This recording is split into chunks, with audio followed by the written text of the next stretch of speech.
بسم اللہ الرحمن الرحیم، السلام علیکم ناظرین، میں ہوں عرفان ہاشمی اور آپ کو پروگرام دو ٹوک میں لندن سے خوش آمدید کہتا ہوں۔ اور ہمارے ساتھ موجود ہیں ابراہیم راہی صاحب۔ راہی صاحب السلام علیکم۔ وعلیکم السلام۔ راہی صاحب، تین خبریں ہیں جس پر ہم تفصیل سے بات کریں گے۔ پہلی خبر، بلے کا فیصلہ ہو چکا اور آج کا یہ فیصلہ پاکستان کی تاریخ میں اور عوام اس کو کیسے دیکھے گی، اس کے محرکات اور اس کے اثرات پر بات کریں گے۔ اور پھر اس فیصلے کے بعد پاکستان تحریک انصاف کے چیئرمین کا کیا پیغام قوم کے نام اور کیا حکمت عملی تحریک انصاف کی طرف سے اپنائی جا رہی ہے۔ اور راہی صاحب، خان صاحب کا بھی پیغام آ گیا ہے جیل سے، اور اس پیغام کے اندر انہوں نے آرمی چیف اور پاکستان کی عدالت کو کیا کہا یہ بھی ہم بتائیں گے۔ اور پھر آخر میں کچھ ویڈیوز وائرل ہو رہی ہیں جس میں چیئرمین پی ٹی آئی کے گھر پر چھاپا مارا گیا، تشدد کا نشانہ بنایا گیا۔ اور پھر راہی صاحب، یہ جو تحریک انصاف نظریاتی کا معاملہ ہے، ان کے چیئرمین کہاں اغوا ہوئے اور پھر ایک دم سے آ کر انہوں نے پریس کانفرنس کی، یہ کیا ماجرا ہے۔ اور پھر کاغذات آج بھی چھینے گئے، اور کاغذات کیوں چھینے گئے اس کی تفصیل بھی شامل کریں گے آج کے اس نشست کے اندر۔ لیکن راہی صاحب، پاکستان کی عوام، جب ہم یہ لفظ کہتے ہیں نا کہ 26 کروڑ 25 کروڑ، اور دیکھیں 70% ووٹر جو ہے پاکستان تحریک انصاف کا ہے، 60% سروے کے اندر آ گیا، یہ ساری باتیں ہو گئی، تو یہ آج اس کے ساتھ زیادتی ہوئی ہے۔ چلے، میں الفاظ کو زیادہ ہم الفاظ کے ساتھ نہیں کھیلتے، ہم یہ کہہ دیتے ہیں، اور جن سرویز کو دوسرے لوگ بھی نہیں مانتے، ہم اس پر بات کر لیتے ہیں جو لاسٹ الیکشن ہوئے جس میں پاکستان تحریک انصاف کو 1.5 کروڑ ووٹ پڑا، بلکہ اس سے زیادہ ووٹ پڑا۔ راہ صاحب، آج اس فیصلے نے ان تمام لوگوں کے ساتھ کیا زیادتی نہیں کی جب یہ کہا جائے کہ کسی کی نااہلی، تاحیات نااہلی کا فیصلہ 3 جج نہیں کر سکتے، یا کوئی ایک جج یا فل کورٹ نہیں کر سکتا، تو پھر راہ صاحب پاکستان کی 1.5 کروڑ یا 2.5 کروڑ یا 2 کروڑ جو ووٹر تھا اس کا فیصلہ 3 ججوں نے بیٹھ کر کیسے کر لیا؟ اور یہاں پر یہ اصول کیوں اس کے اوپر نہیں امپلائی کیا گیا؟ چونکہ راہ صاحب، ہم نے آج پاکستان کے اندر نا زیادتیاں ہوتی دیکھی، اور ایک ٹائم لائن ہے، ایک داستان ہے ان زیادتیوں کی۔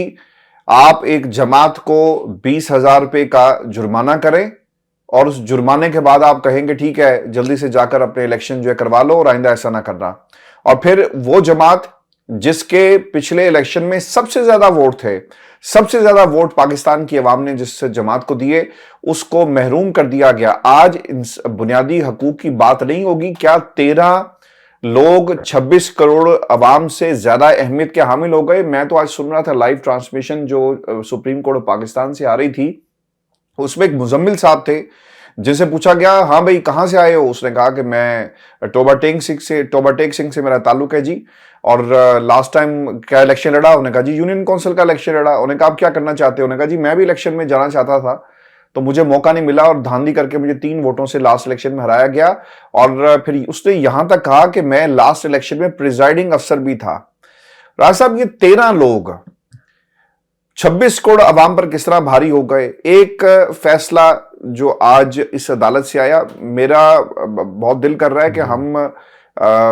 یہ جو عدالتی کاروائی اس کو سائیڈ پہ رکھ کے اس کے محرکات پہ بات کریں، اور جہاں جہاں پر زیادتی قاضی فائز عیسیٰ کی عدالت سے ہوئی ہے، آپ نے یہ سنا ہوگا کہ آنکھ کے بدلے آنکھ، اگر کسی کی جان جاتی ہے تو جان کے بدلے ہم جان لیں گے، یہ ایک اصول ہے۔ اب ایسا لگا کہ 2018 میں ثاقب نثار کے اوپر بھی اسی قسم کا الزام تھا کہ انہوں نے شیر جو تھا وہ واپس لیا، اور اس کے بعد آپ کو پتا ہے کہ 2023 اور پھر 24 کے اندر 3 رکنی بینچ ہے جس نے پاکستان تحریک انصاف سے بلے کا نشان لے لیا۔ راہ صاحب، اس وقت تو 84 سیٹس ان کے حق میں آ گئی، ایک شخص کو مائنس کیا گیا، یا اس کے اپنے کرتوت وہ مائنس ہو گیا، اس کے خلاف فیصلے وہ مائنس ہو گیا، لیکن یہاں پر پوری جماعت کو جس طرح سے مائنس کر دیا گیا، آپ کیا اسے قبول کریں گے؟ پاکستان کی عوام سے قبول کرے گی؟ اور ایسا میں یہ سمجھتا ہوں کہ before I ask for your comment اور میں آپ کو مائک دوں، میں یہ سمجھتا ہوں کہ پاکستان تحریک انصاف میں بہت سارے مالز ہیں, بہت سارے لوگوں پر بھروسہ نہیں کیا جا سکتا. اتنے بڑے بڑے ذہن, اتنی مہنگی فیسیں, اتنا آپ کے پاس تجربہ, ساری زندگی آپ نے لا اور قانون اور پتہ نہیں کیا کیا باتیں آپ کرتے رہے. یہ انتخابات ٹیکنیکل گراؤنڈز پر اسے اڑایا گیا. کیوں بند نہیں مارے گئے, کیوں راستہ نہیں روکا گیا, اتنی بچوں جیسی غلطیاں کیوں کی گئی؟ کیا آپ کو معلوم نہیں تھا کہ کچھ لوگ آپ کا شکار کرنے کے لیے نکلے ہوئے ہیں, اور آج رائے صاحب انہوں نے آپ کی کمزوریاں دیکھ کر آپ کا شکار جو ہے وہ کر لیا, اور ہم نے لائیو ٹیلی ویژن پر شکاریوں کو بھی دیکھا اور جماعت جس کو شکار ہوا اس کو بھی دیکھا. دیکھیں ہاشمی صاحب, ایک تو جسٹس فائز عیسیٰ کی عدالت میں دو ایسے واقعات ہوئے جب تحریک انصاف کے انتخابی نشان بلے کی متعلق سماعت ہو رہی تھی, جن کو میڈیا نے ڈاؤن پلے کیا یا میڈیا نے ان واقعات سے جڑی خبر کو چلایا نہیں. اور اس کا جو تقریباً 91 سیکنڈ کا کلپ ہے وہ بڑا دلچسپ بھی ہے, اور اس 91 سیکنڈ کے کلپ کی وجہ سے یہ پتہ چلتا ہے کہ جسٹس فائز عیسیٰ نے تحریک انصاف کے خلاف یہ فیصلہ کیوں دیا. اس وقت لگ بھگ 12 کروڑ پاکستان کے اندر رجسٹرڈ ووٹر ہے. یہ 12 کروڑ جو ووٹر ہے یہ تمام کا تمام تو ووٹ ڈالنے نہیں جائے گا, لیکن اگر اس کی چوائس دیکھی جائے کہ آپ کس پارٹی کو, کس رہنما کو ووٹ دینا چاہیں گے, تو ان 12 کروڑ میں سے 10 کروڑ لوگ ایسے ہیں جن کی پہلی چوائس عمران خان صاحب اور تحریک انصاف ہے. اس کا مطلب یہ ہے کہ 10 کروڑ لوگوں کو ووٹ دینے سے جسٹس فائز عیسیٰ نے محروم کر دیا ہے, اور جسٹس فائز عیسیٰ کے ساتھ بیٹھے ہوئے 2 جج صاحبان نے 10 کروڑ لوگوں سے ووٹ کا حق چھین لیا ہے. دوسری مرتبہ تحریک انصاف کے خلاف آدھی رات کو عدالت لگی ہے. کبھی نون لیگ کے لیے آدھی رات کو عدالت نہیں لگی. دوسری مرتبہ آدھی رات کو تحریک انصاف کے خلاف عدالت لگی. پہلی مرتبہ اس وقت جب رجیم چینج آپریشن حق میں بھی لگی, رجیم چینج میں حق میں بھی لگی رائے صاحب. عمران خان صاحب کے حق میں نہیں, عمران خان صاحب کے خلاف ہی لگی تھی. جب نون لیگ کے حق میں, آپریشن نون لیگ کے حق میں حق میں لگی. تحریک انصاف کے خلاف دوسری مرتبہ آدھی رات کو عدالت لگی ہے. ایک تو رجیم چینج آپریشن میں جس وقت قاسم سوری کی رولنگ کو غیر قانونی قرار دیا گیا, تمام جج صاحبان سبمیسو رول پلے کرتے ہوئے جناب باجوہ کی اسٹیبلشمنٹ کے تابع بن کر آدھی رات کو سپریم کورٹ کھولنے کے لیے پہنچ گئے. اور دوسری مرتبہ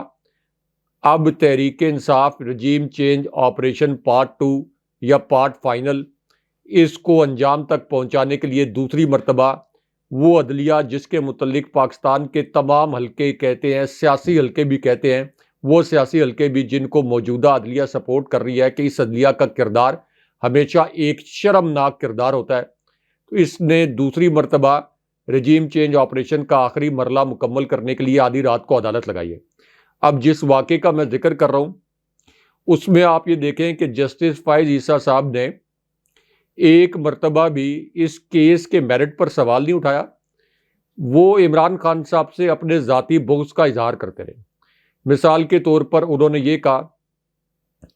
کہ chairman P T I barrister گور کو کیوں بنایا گیا, حامد خان آپ کو کیوں نہیں بنایا گیا, علی ظفر آپ کو کیوں نہیں بنایا گیا. یہ اختیار کیا چیف جسٹس فائز عیسیٰ کے پاس ہونا چاہیے تھا کہ پی ٹی آئی کا چیئرمین کون ہوگا, یا پی ٹی آئی کے انٹرا پارٹی الیکشن میں اس کا فیصلہ ہونا تھا, یا عمران خان صاحب نے یہ فیصلہ کرنا تھا کہ کس کو وہ چیئرمین پی ٹی آئی کے عہدے کے لیے نامزد کریں, اور اس کے بعد ایک ڈیو پروسیس کے بعد اس کا انتخاب ہو. اس کے بعد انہوں نے فوزیہ قصوری کے متعلق دریافت کرنا شروع کر دیا کہ فوزیہ قصوری بھی تو آپ کی ایک بانی رکن تھی, وہ کہاں گئی. یعنی طنز کے تیر برسانے شروع کر دیے کہ آپ نے فوزیہ قصوری کو کوئی پارٹی سے الگ کر دیا. حالانکہ فوزیہ قصوری کے ریسنٹلی بیانات آئے, میں آگے آتا ہوں. اس کے بعد آپ دیکھیں کہ اکبر ایس بابر, جن کو نام نہاد بار بار وہ کہتے ہیں کہ یہ تو آپ کے بانی کارکن ہیں, ان کے متعلق ایک ڈاکومنٹ بھی سامنے آ گیا ہے. یہ پی ٹی آئی کے لیٹر ہیڈ پہ ہے ڈاکومنٹ, اور اس ڈاکومنٹ کے مطابق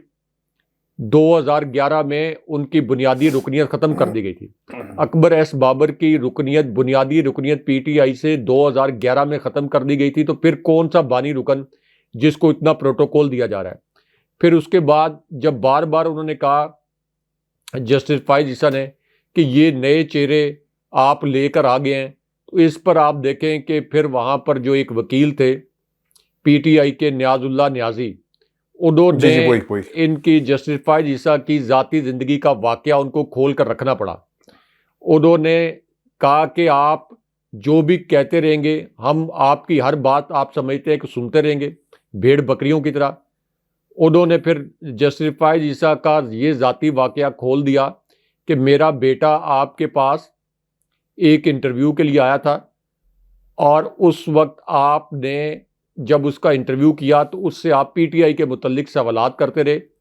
پی ٹی آئی کے ساتھ میری ایسوسیشن کے متعلق سوالات کرتے رہے. یعنی اس وقت سے جسٹس فائز عیسیٰ کے ذہن میں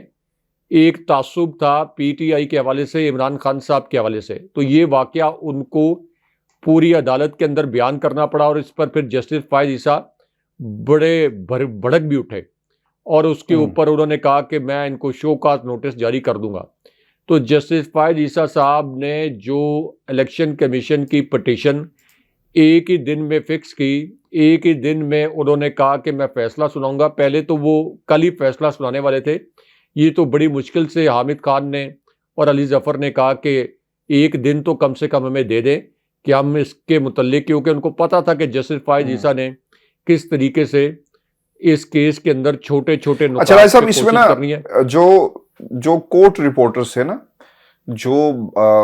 باقاعدہ جو ظاہر سی بات ہے جن کی بیٹ ہے، جنہوں نے ڈیلی بیسس پہ جانا، ان کے پاس زیادہ مستند خبر ہوتی ہے. اور being a court reporter my self مجھے اندازہ تھا کہ جب عدالتوں میں، جب آپ ایک عدالت میں جاتے ہیں نا، تو آپ کو ججز کے مزاج کا، ان کے ریمارک سے پتہ چل جاتا ہے کہ فیصلہ کیا ہوگا. اب ایسا ثاقب بشیر صاحب نے لکھا ہے اور وہ بہت ہی اہم آبزرویشن ہے. وہ کیا کہتے ہیں کہ پی ٹی آئی نے اپنی حکومت میں چیف جسٹس قاضی فائز عیسیٰ کے خلاف ریفرنس لایا، جو غلط فیصلہ تھا. اس وقت بھی اس کو غلط کہا تھا، لیکن آج چیف جسٹس نے ٹیکنیکل بنیادوں پر اسی سیاسی جماعت الیکشن سے 4 ہفتے پہلے ختم کر کے حساب برابر کر دیا ہے. اور ان کا غصہ، ان کے ریمارکس اور آبزرویشنز، ہم نے عدالت کے اندر ان کے چہرے پر یہ چیزیں عیاں تھی. رائے صاحب، میں آپ کو نا اس طرف بھی لے کر جاؤں گا. جب بات کی گئی بلا مقابلہ کی کہ علی ظفر نے یہ کہا جی کہ پاکستان مسلم لیگ نواز میں نواز شریف، مریم نواز بلا مقابلہ منتخب ہوئی ہیں، تو اس پر انہوں نے یہ کہا کہ چیف جسٹس نے ریمارکس میں کہا کہ بڑی بڑی ہستیاں تو بلا مقابلہ ہی ہوتی ہیں. رائے صاحب، ایس سٹیٹمنٹ وہ اسی کتنے لے کے جاواں گے؟ نمبر 1. نمبر 2، رائے صاحب، پاکستان مسلم لیگ نون کے جو انٹرا پارٹی انتخابات ہوئے ہیں، تو ڈان اخبار کی خبر تھی جس نے ایک دن پہلے، یعنی اگلے دن انتخابات ہونے تھے انٹرا پارٹی، تو اس نے رپورٹ کیا اور آج بھی یہ موجود ہے کہ لائکلی ٹو ٹیک پلیس. اب یہ مسئلہ یہ ہے کہ لائکلی کا مطلب یہ کہ کنفرم نہیں تھا کہ ہوں گے یا نہیں ہوں گے. آپ ایک جماعت کے بارے میں کہتے ہیں کہ یہ انتخابات دیکھیں جی انہوں نے نہیں کروائے، اور دوسری طرف آپ ایک پارٹی کو ایک نشانہ بنا رہے ہیں. میرا رائے صاحب، آپ اگر مجھ سے یہ پوچھیں نا، تو مجھے ایسا لگتا ہے کہ ایک تو جو اب اس کے اثرات ہمیں اس الیکشن پر تو خیر نظر آئیں گے. یہ الیکشن کیا، اب تو یہ سلیکشن پروسیس جو ہے مکمل ہو گیا، اور سلیکشن پروسیس پر صرف اعلان ہونا باقی ہے کہ آپ کے ملک کے اگلے وزیر اعظم جو ہے وہ نواز شریف صاحب ہیں. اور اسی لیے شاید اسی لیے اس فیصلے کا انتظار ہو رہا تھا، جو جلسے جلوس نہیں کیے جا رہے تھے کہ پاکستان تحریک انصاف اب عملی طور پر میدان میں موجود نہیں ہے. مجھ سے اگر آپ یہ پوچھیں کہ کیا پاکستان تحریک انصاف کو انتخابات میں جانا چاہیے، رائے صاحب، اب تو اس انتخاب کی کوئی حیثیت نہیں رہی. اور پی ٹی آئی ووٹر اور وہ عوام جو پی ٹی آئی کے لوگوں کو یا اس بلے پر یا عمران خان کی شخصیت پہ یقین رکھتی تھی، اب وہ آؤٹ ہو گئے. تو اب تحریک انصاف کو کیا اس کا بائیکاٹ کر دینا چاہیے؟ چونکہ میں بیرسٹر گوہر کو سن رہا تھا، ایک ہومیوپیتھک قسم کا ان کی سٹیٹمنٹ آئی کہ ہم سرخم کرتے ہیں، عدالت کا فیصلہ ہے، بلا بلا بلا. رائے صاحب، مجھے لگتا یہ ہے کہ جب ہم یہ کہتے ہیں نا کہ حکومت زیادہ دیر نہیں چلے گی اور آپ کے حصے میں تھوڑی سی جو سیٹس آئیں گی، کیا وہ کافی ہوں گی اس نظام کو ایکسپوز کرنے کے لیے؟ کیونکہ رائے صاحب، نظام تو ایکسپوز ہو گیا، ججز ایکسپوز ہو گئے، اس ملک کے کرتا دھرتا لوگ ایکسپوز ہو گئے، اس ملک کے تمام ادارے ایکسپوز ہو گئے، اس ملک کا نظام ایکسپوز ہو گیا، اس ملک کا آئی جی ایکسپوز ہو گیا، جو بیرسٹر گوہر کے گھر پر دھاوا بولتے ہیں پولیس والے اور کہتے ہیں جی آپ ہمیں نہیں پتا ہے کہ اشتہاری کو ڈھونڈنا تھا. اب میرے نزدیک اگر آپ مجھ سے پوچھیں تو میرا خیال ہے کہ پاکستان تحریک انصاف کو انتخابات کا بائیکاٹ کر دینا چاہیے؟ کیونکہ راجہ صاحب اب اس کی کوئی حیثیت نہیں رہی. اس کی ایک وجہ ٹیکنیکل ایک وجہ یہ ہے کہ اب کیا ہوگا، تحریک انصاف کا آزاد امیدوار استعمال ہوگا. لوگ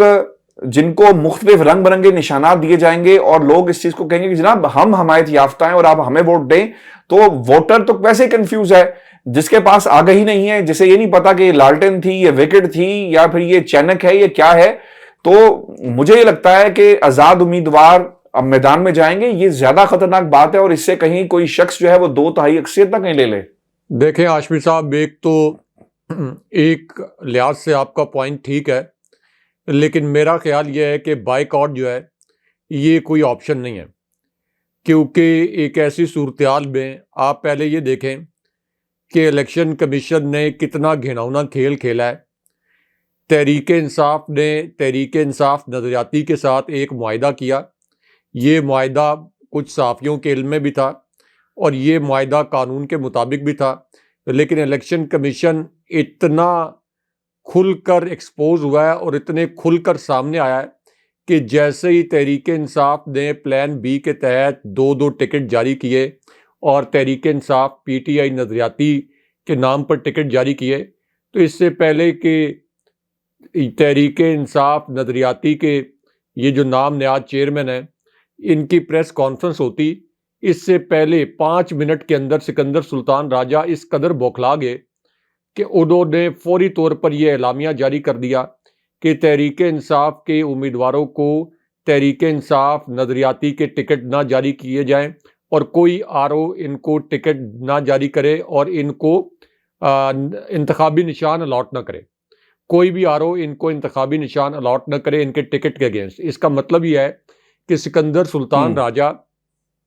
تیار بیٹھے ہوئے تھے کہ عمران خان صاحب کوئی بھی موو کریں، شاید انتظار کر رہے تھے یا شاید انہوں نے کچھ لوگوں کی ڈیوٹی لگائی تھی کہ جیسے ہی کوئی اس طرح کا موو ہو این اس وقت سکندر سلطان راجہ کو کاؤنٹر موو کریں. اب جو آپ کہہ رہے ہیں کہ بائیکاٹ، دیکھیں اس وقت بھی یعنی آزاد حیثیت میں بھی جو تحریک انصاف کے حمایت یافتہ امیدوار آزاد حیثیت میں بھی الیکشن لڑیں گے، یہ خدشہ درست ہے کہ ان کو بعد میں ایکسپلائٹ کیا جا سکتا ہے، تحریک انصاف کے خلاف استعمال کیا جا سکتا ہے، لیکن پھر بھی میدان کھلا نہیں چھوڑنا چاہیے. ابھی بھی تحریک انصاف کے وہ امیدوار جن کے پاس آزاد حیثیت میں الیکشن لڑیں گے لیکن تحریک انصاف کی سپورٹ ہوگی، ان کو ہرانے کے لیے بھی ایک بہت بڑی دھاندلی کی ایکسرسائز کرنی پڑے گی. اگر تحریک انصاف میدان چھوڑ دے گی پھر تو ان کا کام آسان ہو جائے گا. یہ کہیں گے کہ ہم نے دھاندلی بھی نہیں کی، یعنی وہ میسو جو ریگنگ کی پریکٹس ابھی بھی ان کو کرنی پڑے گی، اس میسو ریگنگ پریکٹس سے ان کی جان چھوٹ جائے گی جو پری پول ریگنگ کے تحت یہ پہلے کر چکے ہوں گے. اور دوسرا یہ کہ پارلیمنٹ کے اندر بھی تحریک انصاف کی نمائندگی نہ ہونے کے برابر ہو جائے گی. تحریک انصاف بہت سے بلز کو روکنے کی پوزیشن میں ہوگی، بہت سی قانون سازی کو روکنے یا بہت سی قانون سازی کرنے کی پوزیشن میں ہوگی، یا اس کے جو حمایت یافتہ امیدوار ہیں وہ پارلیمنٹ کے اندر ایک فعال کردار ادا کرنے کی پوزیشن میں ہوں گے. لیکن اگر کھلا میدان چھوڑ دیا گیا تو یہ تو نواز شریف اور پی ڈی ایم، یہ اس ریاست کے ساتھ بھی اور اس ملک کے ساتھ بھی زیادتی ہوگی. میں آئی اسٹل بلیو کہ ابھی بھی تحریک انصاف کے حمایت یافتہ آزاد امیدوار اگر فری اینڈ فیئر الیکشن ہوا یا 25 سے 30% تک دھاندلی بھی ہوئی تو تب بھی یہ آزاد امیدوار تحریک انصاف کی حمایت سے جیت جائیں گے. اگر ان کو بعد میں دباؤ کے تحت تحریک انصاف کے خلاف استعمال نہ کیا گیا تو تحریک انصاف جو ہے وہ کم بیک کر سکتی ہے. ابھی الیکشن میں 4 ہفتے تقریباً باقی ہیں اور بہت سے ابھی آپ کہہ لیں کہ مراحل ہیں. اس سلیکشن تحریک انصاف کے پاس ابھی وقت ہے نئی حکمت عملی پر کام کرنے کا. تو اس لیے میرا خیال ہے کہ بائیک آؤٹ کا جو آپشن ہے یہ تو ایک شریف خاندان کے لیے، الیکشن کمیشن کے لیے اور ان حلقوں کے لیے جو چاہتے ہیں کہ تحریک انصاف کسی بھی صورت میں الیکشن میں نہ جائے، یعنی آزاد حیثیت میں بھی الیکشن میں نہ جائے، یہ ان کی شدید خواہش ہوگی، لیکن میدان خالی نہیں چھوڑنا چاہیے. کچھ صحافیوں کی ملاقات ہوئی ہے عمران خان صاحب سے، اور آج جو صحافی ملے رائے صاحب کل، وہ ان کی تعداد قدرے زیادہ تھی as compared to the previous meetings. Rai صاحب یہ جو جرنلسٹ ملے خان صاحب سے، وہ تمام سوالات کیے گئے جو اس وقت سیاسی منظرنامے سے ریلیونٹ ہیں. پہلا سوال جو ان سے کیا اور جو پھر خان صاحب کا پیغام ہے. خان صاحب نے واضح کر دیا جی کہ آخری بال تک ہم لڑیں گے اور ہم پیچھے نہیں ہٹیں گے, اور یہ پیغام انہوں نے صحافیوں کے ذریعے جو ہے وہ قوم تک پہنچایا. پھر آج صاحب ایک یہ بھی امپورٹنٹ چیز ہے, وہ یہ کہتے ہیں کہ ہماری الیکشن کمپین کا سلوگن غلامی نامنظور ہوگا. جو امپورٹنٹ چیز اس کے اندر رائے صاحب سامنے آئی, خان صاحب یہ کہتے ہیں کہ نواز شریف کو اچھی طرح جانتا ہوں, وہ 2 امپائرز کے بغیر میچ نہیں کھیلتا. نواز شریف لندن پلان کے تحت گارنٹی لے کر پاکستان آیا. نواز شریف تصدیق شدہ منی لانڈرر ہے. مریم نواز, شہباز شریف اور آصف زرداری کے کیسز کو کوئی نہیں پوچھتا. شیخ رشید کے بارے میں انہوں نے کہا کہ ایک اصول وضع کیا ہے جس نے پارٹی کے خلاف پریس کانفرنس کی, اس کو ٹکٹ نہیں دیں گے. کیا عمران خان مذاکرات کریں گے؟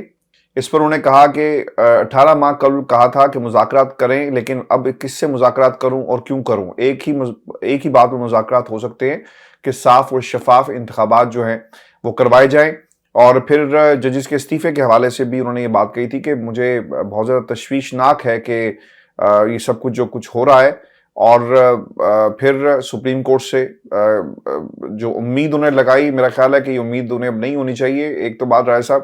خان صاحب کی سزا معطل کے حوالے سے یہ دسمبر کے لاسٹ کی درخواست پینڈنگ پڑی ہوئی ہے, لیکن اس کے اوپر قاضی کی عدالت میں سے کوئی بینچ جو ہے نہیں بنتا,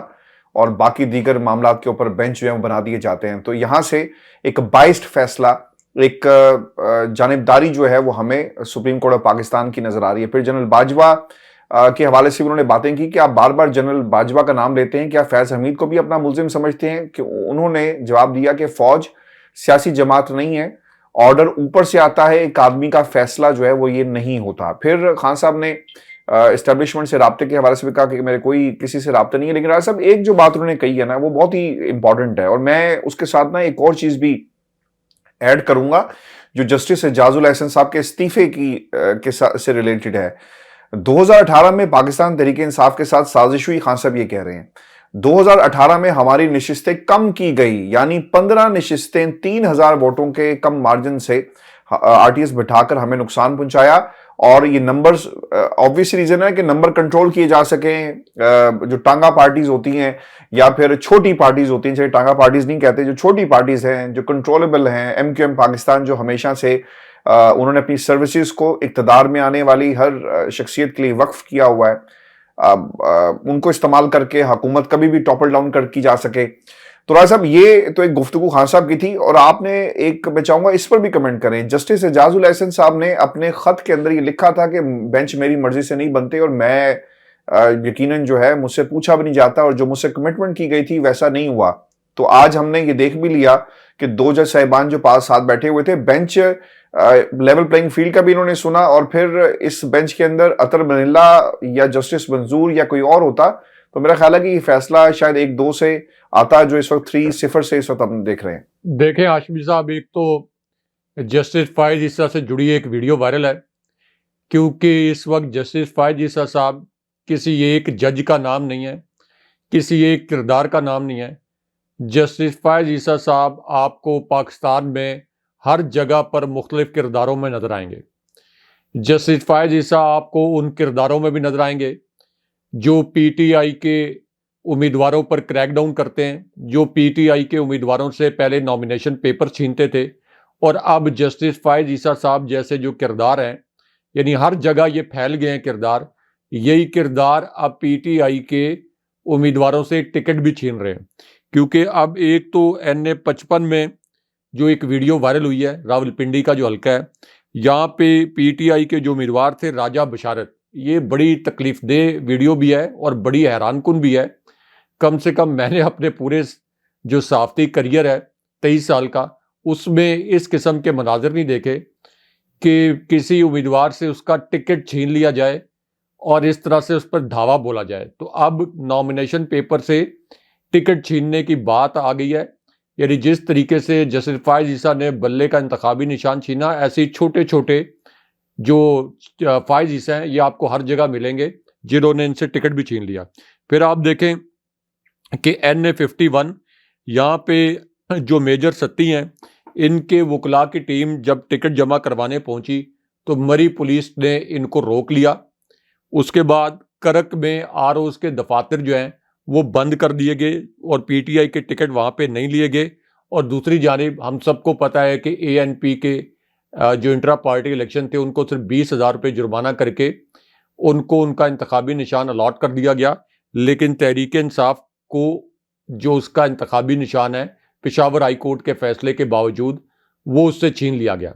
اب اس کے اندر جو بہت تکلیف دہ حقیقت ہے وہ یہ ہے کہ لاہور ہائی کورٹ کا آرڈر تحریک انصاف کے ایک رہنما کے حکم پر جو آیا تھا کہ یہ الیکشن DCs کے ذریعے اور چیف کمشنرز کے ذریعے نہ ہو کیونکہ اس میں دھاندلی ہوگی، فوراً جسٹس فائز عیسیٰ نے اس کا از خود نوٹس لیا اور لاہور ہائی کورٹ کے اس آرڈر کو سٹرائک ڈاؤن کر دیا۔ پشاور ہائی کورٹ نے 2 مرتبہ بلے کے انتخابی نشان کے متعلق تحریک انصاف کے حق میں فیصلہ دیا، لیکن جسٹس فائز عیسیٰ نے پشاور ہائی کورٹ کے اس فیصلے کو بھی سٹرائک ڈاؤن کر دیا، کلعدم کر دیا، کیونکہ یہ فیصلہ تحریک انصاف کے حق میں تھا۔ دیر سے انصاف ملا لیکن تحریک انصاف کو انصاف ملا۔ تو آپ اندازہ کر لیں کہ جسٹس فائز عیسیٰ صاحب یہ سمجھتے ہیں کہ لاہور ہائی کورٹ اور پشاور ہائی کورٹ ان کے فیصلوں کی کوئی وقت نہیں ہے، اور صرف اپنے ذاتی تعصب اور ذاتی انا کی تسکین کے لیے انہوں نے 2 ہائی کورٹس کو انڈرمائن کیا۔ اگر انہوں نے کسی ہائی کورٹ کے فیصلے کو قلعدم نہیں کیا تو وہ اسلام آباد ہائی کورٹ ہے، کیونکہ وہ جسٹس فائز عیسیٰ صاحب کے پلان کے مطابق، ان کی انا کے مطابق عمران خان صاحب کے خلاف فیصلے دے رہی ہے۔ اب ہاشمی صاحب اس پوری سچویشن کے اندر عمران خان صاحب کا جو ایک پیغام باہر آیا ہے وہ بڑا اہم ہے، کیونکہ جس وقت عمران خان صاحب کا پلان بھی ایک گھنونے کاؤنٹر پلان کے ذریعے اس حکمت عملی کو ناکام بنانے کی کوشش کی گئی، اگرچہ یہ حکمت عملی ناکام نہیں ہوگی، تو عمران خان صاحب کا پیغام آیا ہے کہ آپ نے اب بھی 8 فروری کو جب ووٹ ڈالنے گھر سے نکلنا ہے تو یاد رکھیں کہ آپ کا مقابلہ ایک ایسے نظام سے ہے جہاں آپ کے بنیادی حقوق کو ہر روز پامال کیا جاتا ہے، جہاں آپ اپنی مرضی سے نہ تو آواز اٹھا سکتے ہیں، نہ آپ PTI کا جھنڈا اٹھا سکتے ہیں، جہاں طاقتور کے لیے آئین اور قانون تک تبدیل کر دیا جاتا ہے لیکن کمزور کی سنوائی نہیں ہوتی۔ ووٹ ہی نظام بدلنے کا بہترین ذریعہ ہے۔ اب ہاشمی صاحب اس وقت پاکستان میں وفاق کی واحد جماعت جو پورے ملک کو متحد رکھ سکتی ہے، جس کی اسلام آباد سے لے کر، یعنی اسلام آباد کی تینوں نشستیں بھی پہلے اس کے پاس تھی، KP میں حکومت، آزاد کشمیر میں حکومت، گلگت بلتستان میں حکومت، وفاق میں حکومت، پنجاب میں حکومت، کراچی کے شہری علاقوں کا مینڈیٹ، بلوچستان میں مخلوط حکومت، اس پارٹی کو جس طریقے سے کرش کیا گیا اور جتنے بھونڈے طریقے سے کرش کیا گیا اور اس کے لیے قومی اداروں کا استعمال کیا گیا، الیکشن کمیشن کو بھی اور سپریم کورٹ کو بھی، تو اس سے ریاست کے سینے پر اتنے گہرے زخم لگیں گے کہ آپ دیکھیں گے کہ یہ ابھی تو سارا یہ جو گند ہے یہ کارپیٹ کے نیچے ڈالنے کی کوشش کر رہے ہیں، لیکن یہ اتنے گہرے زخم لگیں گے، خدا نخواستہ پاکستان کے حالات، نہ صرف یہ کہ لوگ کہتے ہیں سری لنکا کے حالات کی جانب جائیں گے، میں یہ کہتا ہوں کہ اسی قسم کے جو مظالم ہیں، اسی قسم کے جو اقدامات ہیں، ان سے 1971 جیسے یعنی سانحہ مشرقی پاکستان جیسے سانحات جنم لیتے ہیں۔ تو اس وقت صرف اور صرف شریف خاندان کو واپس لانے کے لیے، جس نے 30 سال میں 1 انچ ملک کو آگے نہیں بڑھایا، اس وقت 12 کروڑ عوام، یعنی 12 کروڑ میں سے 10 کروڑ عوام جو کہ PTI کے حمایتی ہیں، جو ووٹر ہیں، ویسے تو اگر 25 کروڑ عوام کی بات کریں تو 80% آپ عوام لگا لیں تو 20 کروڑ کے قریب یہ بنتے ہیں، تو 10 کروڑ ووٹرز کا ووٹ کچل دیا گیا ہے۔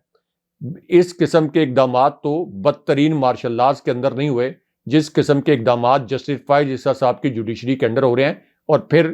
یہ عدلیہ پوچھتی ہے کہ ہمیں دنیا میں 137 نمبر پر رینک کیوں کیا گیا۔ صاحب ایک تو پرویز الہی صاحب کے کاغذات جو ہیں اس کے حوالے سے بھی فیصلہ آ گیا ہے، مسترد ہو گئے ہیں، اور اب وہ بھی اس انتخاب میں نہیں جا رہے۔ اب جو دوسری جو اہم چیز تھی، جو پلان B بنایا گیا تھا پاکستان تحریک انصاف کے حوالے سے، وہ بہت ہی اہم ایک پلان تھا، اور آپ کو یاد ہوگا کہ کل پاکستان تحریک انصاف نے 2 ٹکٹس جو ہیں وہ جاری کیے، اور پیغام یہ تھا کہ پہلا پاکستان تحریک انصاف کا اور دوسرا لفافہ آپ نے آج نہیں کھولنا، اور پھر اس کی کنفرمیشن بھی بعد میں بیرسٹر گوہر اور ان کی پارٹی کے دیگر لوگوں کی طرف سے بھی آ گئی تھی۔ رائے صاحب، اس میں پاکستان تحریک انصاف نظریاتی کے سربراہ اختر اقبال ڈار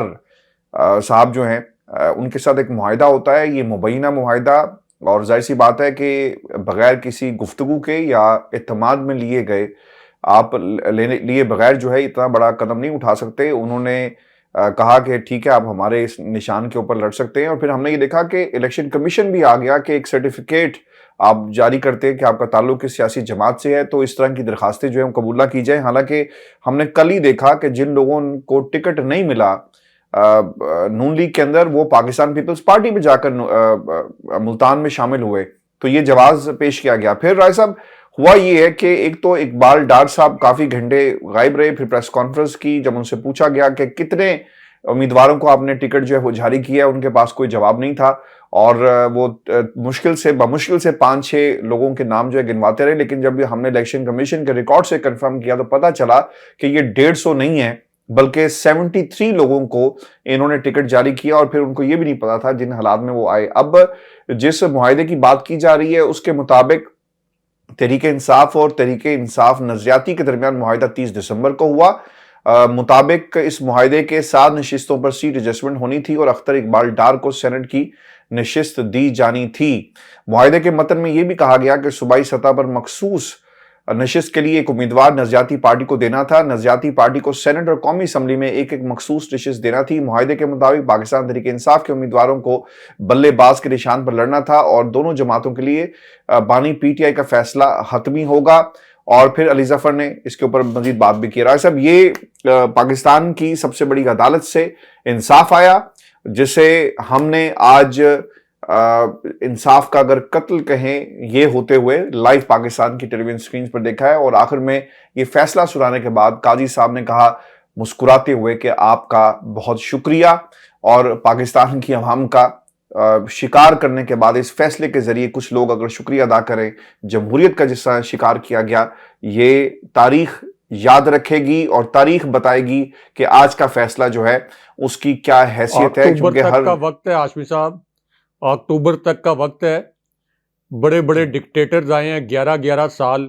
ان کا ٹینیور گزر گیا, تو جسٹس فائز عیسیٰ صاحب ان کے پاس تو صرف اکتوبر تک کا وقت ہے. نواز شریف کے 3 ادوار گزر گئے, اسی طرح سابق صدر پرویز مشرف کا طویل دور گزر گیا, ضیاء الحق کا طویل دور گزر گیا, جنرل باجوہ کا 6 سال کا ٹینیور گزر گیا. تو ان کے پاس تو صرف 6-7 مہینے ہیں, 8 مہینے ہیں.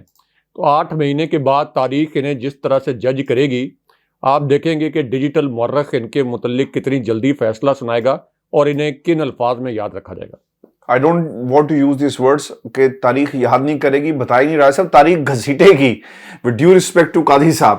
یہ شو تھا آج کا ہمارا, اپنے کمنٹ ضرور بھیجیے گا, چینل کو سبسکرائب کرنا مت بھولیں. مجھے اور ابراہیم رائے صاحب کو اجازت دیجیے اللہ نے کے بعد. اللہ نے کے بعد.